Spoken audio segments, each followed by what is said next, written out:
The Rangers trailed 3-2 in the fourth inning of this game, but Elvis Andrus hit a two-run home run to give them the lead, and the Rangers never looked back. Nelly Cruz added a home run. Hank Blaylock a couple of hits and drove in a run. Tommy Hunter picks up win number 7, and Frankie Francisco save number 22. Welcome back to Rangers Live, the post-game show. The Rangers getting it done on day one of no Michael Young in the lineup for at least the next couple of weeks. It's time now to turn it over to Jim Knox. Knoxy.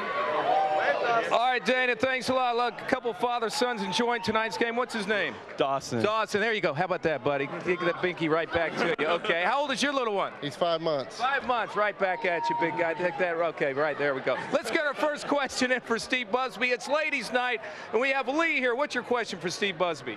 Steve, with Michael Young being hurt, will they keep Chris Davis at third and Hank Blaylock at first? Great question, Lee. What about it, Buzz? I don't think you'll see that an awful lot, primarily because down the stretch now, defense is going to be paramount.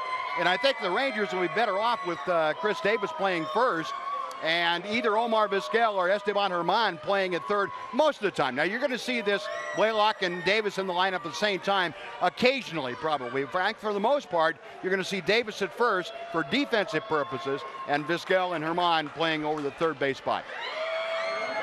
All right, another father-son team right here. What's his name? Will. Will, do you like that game? Yeah. Go Rangers! There you go, Will. Way to go, buddy. Let's get our final question in for Steve Busby. What's your name and what's your question for Buzz?